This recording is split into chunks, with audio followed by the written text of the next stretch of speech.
And we are back. We are back with another DreamHack qualifier. Last night we had Taiwan, Hong Kong. Now we have North America. And for the first time in a very long time, I'm happy to be casting alongside mLty. Hello, everybody. It's nice to be here. I'm very excited to see that what these games are today. As we do load into our first lobby, it's been a little bit, but I'm very excited to be back. Yeah, and I can't wait to see how the games go and see if some of our players qualify. Yeah, I think what's important is that since the last time we casted, we haven't had any patches or new maps. Like we're it's all good. It's all good. Yes, everything's the same, so I don't have to worry. Exactly, as we are loading into our first series of the day and spawning in the bottom right hand corner of, oh my, like Shade Ellie. Go. Welcome back, mLty. It's good to be back. Glad to see nothing's changed. Yep, we have our teal Zerg player going for a 12 pool representing Alpha X. It is Starkiller. And in the upper left-hand corner, playing for the Pigpen crew, playing Protoss in the blue, give it up for the cannon-rushing ProbeScout. I can't believe it's Cannon Rush vs 12 pool, game one. What a way to come back. So, when we were loading in, I was actually talking to mLty, and I was like, yo, you're not ready for ProbeScout. ProbeScout, he cannon rushes every single game. But like the 12 pool, like the counterplay, like I think Starkiller just wins, right? Like Yeah, I mean, like with a 12 pool versus Cannon Rush. So last time I had checked, done any research, it is a bit iffy on if you can hold. You have to be very quick about your drone pull. But with drones already on the cannon, I feel like ProbeScout's in a bit of a difficult spot. And with Ling's already here as well, oh no, I'm a bit worried here. Yeah, definitely. The first probe already goes down. We do see a lot of damage already being done to that first cannon. It looks like it will finish up, but for how much longer? Because it's already almost dead. Exactly, and the second probe also going down here, so more probes would have to be sent, but the second cannon is already being targeted. There's a gateway on the way, but it's not going to do much, and GG gets called. What a quick game, number one, and Starkiller takes an early lead. It's going to be a quick day today, mate. It's going to... Maybe. Yeah, it's very exciting. What a way to get into it. Right away, we're into the drama. Oh god, I just love that Starkiller went for a 12 pool, because before we started, Starkiller was like, oh my god, like I haven't played in 4 months, like I don't know like what my form is like right now. It's like, mate, it's fine, just 12 pool. Yeah, and hey, 12 pool he did, and we end up with a very fast game, number one. And a very solid one. Oh, so ProbeScout has to be a little bit worried here if he needs to pull some magic together. Maybe a slightly better map for cannon rushing for map number 2. We'll have to wait and see, I guess. That's the thing. Like, okay. So, all right, mLty, you're a player and you're known for doing nothing but cannon rushes, and that's all you do.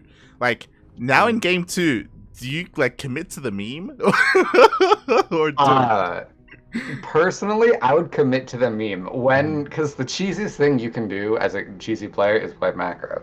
So they'll expect that, and so you're really like 5 steps ahead here when you're continuing to cannon rush as opposed to trying to learn or play something much more normal. It's like 5 level thinking as opposed to the much more expected just 1 or 2 level of mind games. Yeah, ProbeScout has one of the biggest brains in North America, mate.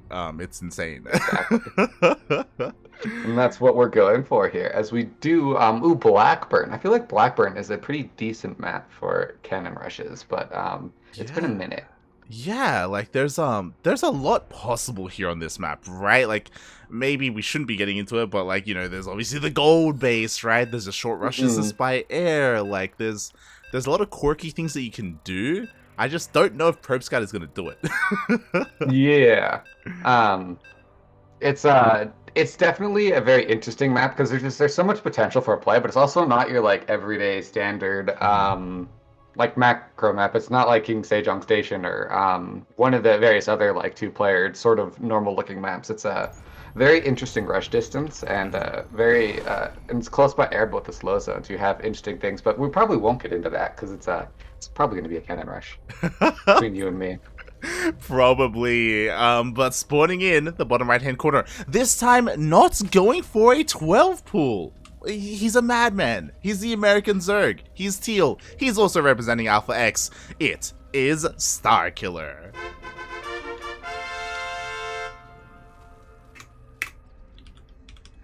And in the upper left-hand corner with a probe heading across the map already, maybe going for cannon rush, and the red playing Protoss. Give it up for Pigpan's ProbeScout. And there it is. He doubles down. I love to see it. Way to go, man. Was there ever any doubt? Was there ever? I mean, like, a little bit. Because you never know. They might have pulled, like, some, like, secret I'm faking a cannon rush thing, but nah. Commit to the memes. If you're going to cannon rush, do it properly. As that is a very early pool regardless, and a second gas on the way already. Oh, boy. And this shows us that Starkiller, I mean, he is scouting with his Overlord, and he has seen the pylon, so he should be aware of the cannon rush, and he's already getting ready he's getting set up to go into Roaches. Oh boy, I'm very excited to see how Roaches do versus cannon rush, because it looks like he's going for a Ravager response, and Ravagers are pretty good against cannon rush, but they're not quite 100% ideal. Ideally, you want to either shut it down before it begins, or if it's too far, you want to buy time with like maybe some spine crawlers as you break out with Roaches. But committing for Roaches super early is definitely an interesting decision, but it looks like he's getting speed, which is interesting. Yeah, I'm very interested in this, right? Like, opting to go for link speed, he's still mining gas, by the way. I'm kind of leaning towards maybe even throwing down a Baneliness at this point. I don't know. Like, what does Starkiller... Big busting is a very interesting strategy for the cannon rush. Oh boy. Ooh. Oh my god. He's going for a layer. I love this. Nidus? Nidus, maybe. Maybe?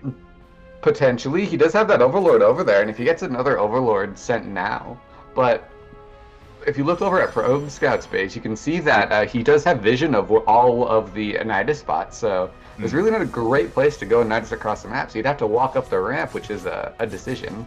Versus Zealot is getting in there to scout, and oh boy. Yeah, I mean, it's important to note a couple of things here, right? There wasn't an overcommitment into the cannon rush, right? Instead, we just have a proxy gateway, and, you know, he's trying to do whatever he can. What's important, though, is that the Zealot does scout the lair. Yes, so knowledge of what's coming is good, but this might be a Muta play. There's a potential for... I saw Penguin used to be a big fan of doing this and going for Mutas in response to a cannon rush, and infectors. Swarm host? What? He's crazy, man. One base swarm host? I mean, like, I've seen crazier things in the world. Like, I used to do this as a joke, but I don't think it's a joke, because that stalker gets picked off nicely. And we do have some shield batteries and cannons getting set up, and we do see it's a Robo, but Robo versus Swarm Host is going to be an interesting decision. In my mind, I love how we just keep, like, jumping from one thing to the next and to the next, because we're, like, trying to figure out what Starkiller's doing. Really, he's going, like, Infestor or something. Like, it's like... Okay. Yeah. It's, I mean, we do have one Swarm Host on the way, but, like, a long time ago, I saw, like, it was the one base, like, hard contained Swarm Host, and eventually he just, I think it was Pandemonium in a custom game. He ended up just getting, like, a couple of Infestors and just stealing the, like, Colossi and the Immortals that were made out of the Robo. So it's, so Infestors is a legit strat, but you do have to buy a bit of time for them, because you need a little bit of an army before you can, like, truly go for Infestor memes. Definitely. And we have confirmation Starkiller hasn't completely lost his mind. He is going for the Swarm Hosts. We'll see what happens here. It looks like ProbeScout also wants to take Starkiller's gold base. Oh, this is, that's really interesting, because, like, a lot of the super high-level cannon rushers, most notably Pernef, don't really expand much. Yeah. But going for the expansion, it's going to change the math just a little bit, but it's a pretty light commitment, and with the shield battery here, I feel like it's going to be a bit hard to properly break this, but, you know, you just got to buy time. Exactly. I think what's crazy is that we may end up in a situation where starkiller, he sends his swarm host across the map, tries to like kill the Nexus or something, and then we just see a recall to the gold. Like, like we could see something crazy like that. Yes, very good. Also, we did see that shield battery get picked off, and that is super important as without shield battery energy, it's really hard to gain value because it's hard to do damage and do much scouting. But with this gold base here, and he's transitioning to Stargates. What? I just looked at the production tab. Yeah, I like it, right? Swarm hosts, they don't shoot up, and Void Rays are pretty good. Yeah, Void Rays are pretty good right now, especially on this patch, and with not a whole lot of anti-air, just a couple of queens.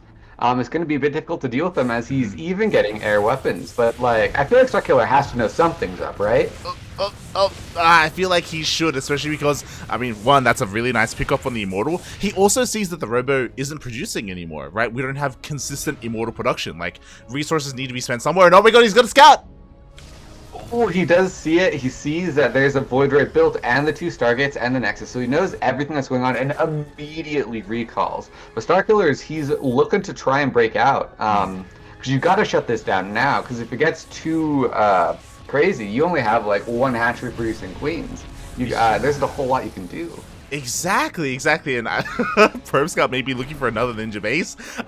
We're gonna end up in a really weird scenario. We obviously have a Nidus on the way, right? With this Nidus, there's actually an Overlord in the main base of ProbeScout, so we could see this main going down, but I don't think ProbeScout cares about that. And if he does go for the Nidus, like, again, his main base, like, his hatcheries are kind of vulnerable here. The Void Rays are showing up. Yeah, the Void Rays are here, they're turning on, and that's gonna be a dead hatchery, not a cancel. Oh boy. That's not good. 300 minerals down the drain, and when you're only on 1 base mining, that's a lot of money. But we do have the swarm hosts out now, trying to get something done. Oh, he's walled off. But these, yeah. So all these probes are gonna go down because he did use recall. And I'm not sure if he has the recall up just yet. It doesn't look like it, but he might be close. As the Nexus does go down, air weapons is denied, and that's a lot of dead Protoss buildings. Yeah. And +1 air attack. Honestly, that's a pretty big deal, especially because we do have a commitment into this Sky Toss. The other fun thing is that because the wall was taken out, the probes can't escape. So they do all manage to evacuate. We see like another Nexus potentially coming up. And I do think there are enough queens here to defend against these Void Rays, especially because we have some spores, or we should be having some spores on the way soon as well. Oh yes, and with just the constant queen production that starkiller did throughout his early game, he was able to get enough of an anti-air army. However, these probes are on the wrong side of the wall, but there are swarm hosts coming. I'm very excited to see what these do, but the Void Rays catch the mono. Oh god, exactly. 1, 2, 3 swarm hosts get taken out, but the Locust Wave does complete, and he is going to be targeting down that Nexus. We have an overcharge trying to keep it alive. Yes, and that overcharge is going to do a good job, but a lot of probes did go down. 20 probes so far, and it's just barely not enough. Too many swarm hosts there. But does he have money for a Nexus is the question, and I don't think the answer is yes. He doesn't? Oh my god. That's it. He's got what he's got, and now he has to try to end the game. He's pulling the boys. Let's go.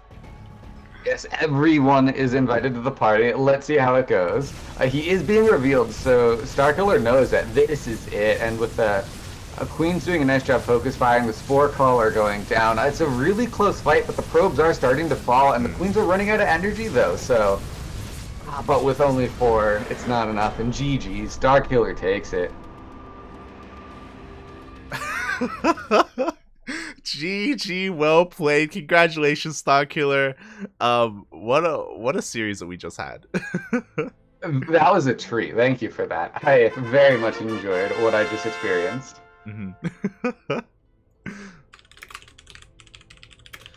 And with that, starkiller, he moves on to the second round in the bracket.